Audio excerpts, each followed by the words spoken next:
قرآن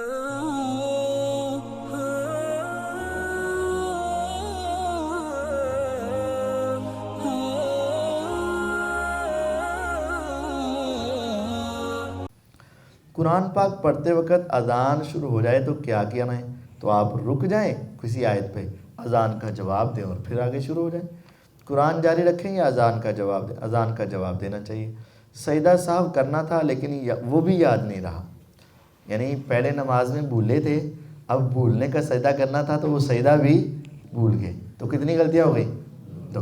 لیکن سجدہ جو ہے نماز کے بعد والے اذکار شروع کر دیے، اب کیا کیا جائے؟ جب یاد آئے اسی وقت کر دیں، لیکن کرنے صرف دو ہی ہیں، غلطی ایک ہو یا زیادہ ہو، سجدے آپ نے صرف دو ہی کرنے ہیں، تو جب بھی یاد آ جائے۔ نبی علیہ الصلوۃ والسلام نے ایک مرتبہ 2 رکعت پڑھائیں اور آپ پڑھا کر گھر چلے گئے اپنے اعتبار سے، پھر صحابہ نے بتایا، گھر سے آئے، تحقیق کی، پھر آپ نے 2 رکعتیں پڑھا کر ان کو سجدے کیے تھے۔ مسجد میں داخل ہونے یا نکلنے کی دعا گیٹ پر یا مصلی پر آتے وقت پڑھنی چاہیے، جو مین گیٹ ہے وہاں سے پڑھنی چاہیے۔ گزارش ہے کہ میری بیوی کے پاس 2 تولے سونا موجود ہے جس کو وہ سال میں 3-4 دفعہ شادی وغیرہ میں پہن لیتی ہے، کیا اس کے اوپر زکوٰۃ ہے؟ نہیں جی، جب تک 7.5 تولے نہیں ہوگا زکوٰۃ نہیں ہوگی۔ مفتی صاحب مقلد کے بارے میں بتائیں اور اس کا بیک گراؤنڈ کیا ہے، مقلد کیوں کہتے ہیں؟ مقلد کا کیا مطلب ہے؟ سینے پر ہاتھ باندھنے والوں کو مقلد کیوں کہتے ہیں؟ اچھا، مقلد کا معنی ہوتا ہے تقلید کرنے والا، مقلد تقلید کرنے والا، جس طرح مبلغ ہوتا ہے نا، تبلیغ کرنے والا، مبلغ اسلام، معلم ہوتا ہے تعلیم دینے والا، اس طرح مقلد ہے تقلید کرنے والا۔ تقلید کیا ہے؟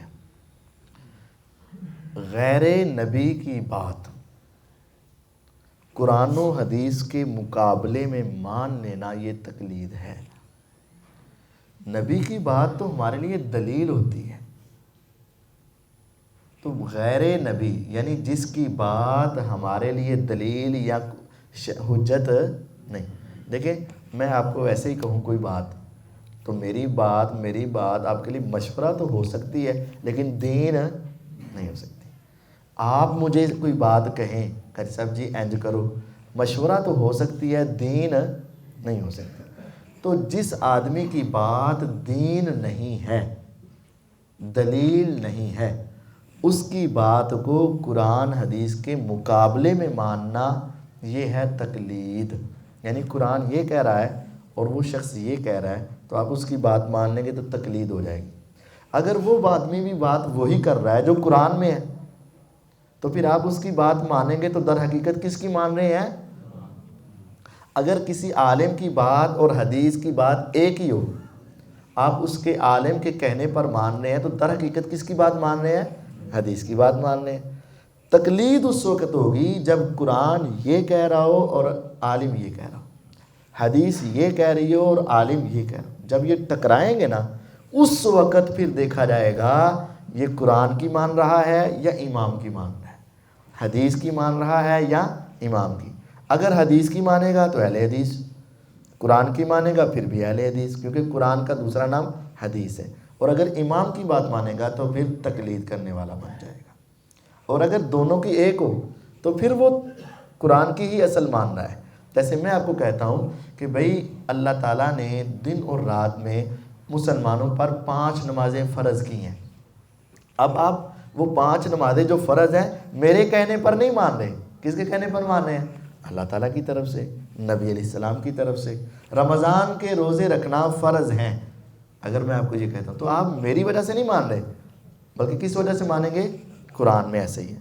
تو یہ تقلید نہیں ہے، تقلید وہ ہے قرآن اور حدیث کے خلاف کسی کی بات مان لینا، تو ایسا نہیں کرنا چاہیے، یہ تقلید نہیں کرنی چاہیے۔ مقلد کا کیا مطلب ہے یہ سمجھا دیا۔ سینے پہ ہاتھ باندھنے والوں کو مقلد کیوں کہتے ہیں؟ کوئی بھی نہیں کہتا، اور نہ ہی کوئی مقلد سینے پر ہاتھ باندھتے ہیں۔ سینے پر ہاتھ تو ہمارے نبی کریم صلی اللہ علیہ وسلم باندھا کرتے تھے۔ صحیح بخاری میں حدیث ہے، ایک نبی علیہ الصلوۃ والسلام کے صحابہ کہتے ہیں ہمیں حکم دیا جاتا تھا ہم دائیں ذراع کو بائیں ذراع پر رکھیں، ذراع دائیں کو بائیں پر، آگے نہیں، برابر، اور آپ اپنے سینے پر رکھیں۔ یہ حدیث بخاری میں بھی ہے، صحیح ابن خزیمہ میں تو صدر کے لفظ ہیں، رب شرح لی صدری، اے رب میرا سینہ کھول دے، تو وہاں صحیح ابن خزیمہ میں ہے آپ دائیں ہاتھ کو بائیں ہاتھ پہ رکھ کے سینے پر رکھتے ہیں۔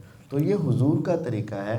تو جب کوئی آدمی بتائے لیکن اس کا عمل حدیث یا قرآن کے مطابق ہو تو وہ اس آدمی کی اپنی بات نہیں ہے، پھر وہ اصل بات کس کی ہے؟ قرآن اور حدیث کی بات ہے۔ کیا نبی صلی اللہ علیہ وسلم کے دور میں عجمی لوگ موجود تھے؟ جی ہاں، کیوں نہیں، عربیوں کے علاوہ جتنے ہوتے ہیں وہ عجمی ہوتے ہیں۔ تو یہ ایران عرب کا علاقہ نہیں ہے، تو یہاں سے ایک صحابی گئے تھے جن کا نام سلمان فارسی رضی اللہ عنہ تھا، تو وہ عجمی تھے، اس طرح اور بھی کئی صحابہ عجمی تھے، تو عجمی موجود تھے۔ اقامت کے وقت کب کھڑا ہونا چاہیے؟ دلیل، ان کا کہنا ہے کہ جب حی علی الصلاۃ کہا جائے تو نمازی کھڑے ہوتے تھے، یہ بالکل غلط ہے۔ کسی حدیث میں بھی ایسا نہیں ہے کہ جب حی علی الصلاۃ ہوتا تو نمازی کھڑے ہوتے تھے۔ یہ جو آگے حدیثیں لکھی ہوئی ہیں، نمبرنگ لکھی ہوئی ہیں، تو ان نمبرنگ کے اندر یہ حدیث ایسے نہیں ہے، یہ 638 نمبر، 909 نمبر، اصل میں ان حدیثوں میں یہ ہے کہ آپ نے فرمایا اذا اقیمت الصلاۃ فلا تقوموا حتی ترونی، جب اقامت ہو جائے نا اس وقت تک کھڑے نہ ہو حتیٰ کہ تم مجھے آتے ہوئے دیکھ لو۔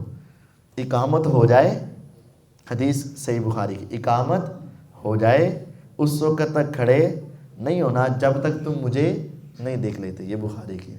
تو آپ کو دیکھنے کے وقت صحابہ کھڑے ہوتے تھے، نہ کہ حی علی الصلاۃ کے وقت کھڑے ہوتے تھے یا قد قامت الصلاۃ، بلکہ حدیث بخاری میں اذا اقیمت الصلاۃ، جب نماز کے لیے اقامت ہو جائے، فلا تقوموا، تو اس وقت تم نے کھڑے نہیں ہونا، حتی ترونی، حتیٰ کہ تم مجھے دیکھو گے تو کھڑے ہونا ہے۔ تو دیکھنا، نبی صلی اللہ علیہ وسلم جب نماز پڑھانے کے لیے آتے وہ اقامت کے بعد آیا کرتے تھے، تو اس وقت صحابہ پھر کھڑے ہو جایا کرتے تھے۔ تو یہ حی علی الصلاۃ کے اوپر کھڑے ہونے والی دنیا میں کوئی ایک روایت بھی نہیں ہے۔